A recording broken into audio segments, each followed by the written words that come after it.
Okay. Good afternoon, Ms. Moreland. Good afternoon.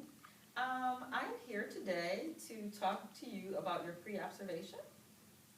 And first of all, I'd like for you to just briefly describe the students in this class and include those with any special needs.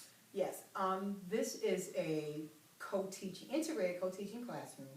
There is currently 25 students in the classroom.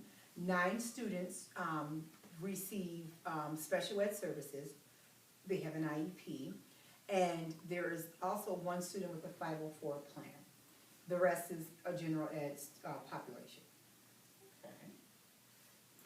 Can you please share with me what your goals for the lessons are?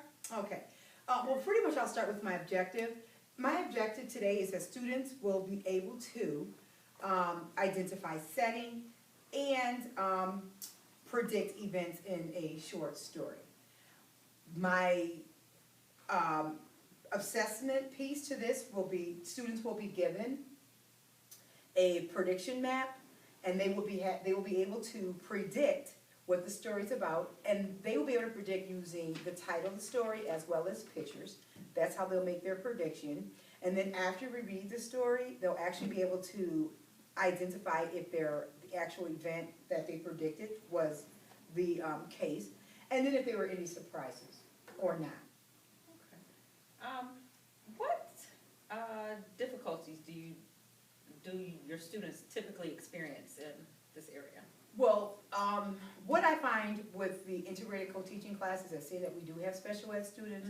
There's issue with students being able to keep up. So the one thing that I will definitely do with this lesson, it will definitely be differentiated according to students' learning styles, abilities, and trying to meet them where they are. So they'll be broken into small groups. When we actually go into, well, we'll begin with whole groups, but after whole group, the students will be broken into small groups, Okay. and those groups will be differentiated according to abilities and levels and learning styles. Okay, thank you. And what instructional materials or other resources do you plan on using? Yes, so we'll have our vocabulary word web, the active board, which is right in front. We will also have assessment piece, student textbook, and we will also have a organization guide for those who may need additional support with organizing their stories or their prediction charts. Okay. Are there any items that you might want to call attention to me on? Just that we have students in here who are learning disabled, so it may, like the lesson will be at a real steady pace, and then you will be able to see how, if we need to move on, how I, as a special ed teacher, will continue to work with those special ed students as the gen ed students can move the lesson along. Okay. So just knowing that there's levels throughout this classroom, but that the students' needs will be met. And again, I will predominantly work with the learners who are struggling, whereas the gen ed teacher, she can continue on by working with those who are at pace and ready to move. Thank you. And how will you model or explain clear expectations for the students' learning? Okay, I will actually use the explicit instructional model, which is the I do first. So the teacher will actually model and explain to the students what it is I want them to do, and then we will do it whole group. So that means all the students as well as myself working on the model together, and then the you do or my assessment piece, they will do it on their own. And at that point, that's how I'm able to assess if they, or answer my 4 essential questions. In that one being, if they learned it, how do I know they learned it, what do I do if they didn't learn it, and what do I do if they did learn it? So that'll answer the question, those 4 questions there. Okay. And how will students be grouped for learning? Again, they'll be grouped, I'll definitely differentiate. So I know my students, so I will actually place them according to abilities, their levels. So it'll be a mixed, homogeneous setting here. And how will you know when it's time to move on from one activity to the next? Well, Again, my assessment piece. So as I'm assessing, if I see that the students are not ready to move on, or if they have not got my lesson, then that'll tell me to stop, reteach. Or if they have got it, then I'll know to move on. But I will actually do some quick on-site assessments, such as thumbs up or thumbs down if they got it. And if I get majority thumbs down, then I know that I need to freeze and then reteach what they couldn't get. Are you using visual aids to help enhance student understanding?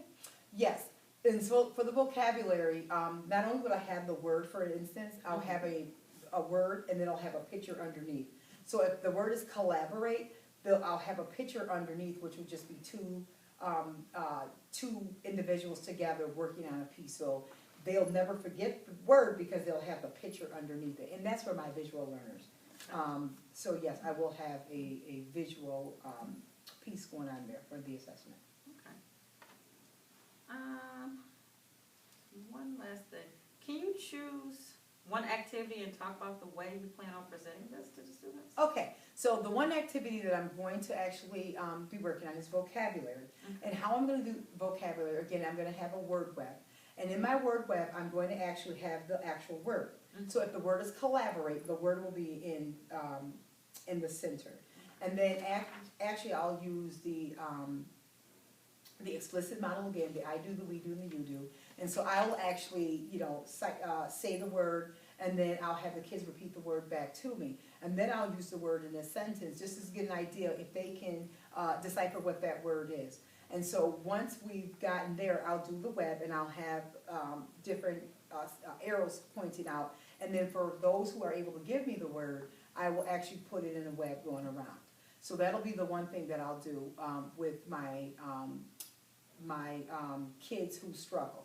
For my kids who are able to go on, I will have another model, which will be, the students will be given it's a word web, but it will be, they'll have the definition, and then they'll have the word, and then they can draw a picture, or they can write a sentence. They can illustrate a picture, draw, or they can write a sentence to reflect, and that lets me know that they understood how to use the word in context. So if they're not able to do that, then that'll tell me, then I need to go back and then possibly do the word web with them as well. Okay. And just one last thing, and you may have spoke on this already, but how do you call on your students? Okay, and so the one thing that I'm going to do is I have popsicle sticks, and students were given numbers in the beginning of the school year, so everyone knows their numbers, and they're also at the corner of each desk. Okay. And so anyways, I'll have my popsicle sticks, and I'll actually pull a popsicle stick. The reason why I do that is because it involves everyone, and everyone can participate. Most of the times, from what I noticed at the beginning of the year, is that when I'm asking questions or assessing, you only have 2 or 3 kids raising their hands. But what I do now, I'll pull a popsicle stick. So if it's number 25 is responsible for asking that or answering the question. And if that particular kid struggles, then I'll put the popsicle stick back and I'll pull out another number and say, well, 16, can you help number 25, answer the question or help him, with the answer or what have you. So it kind of, engages the whole class and not, pick on 1 or 2 or 3 students that always wants to answer, but it allows for everyone to actively participate. Okay.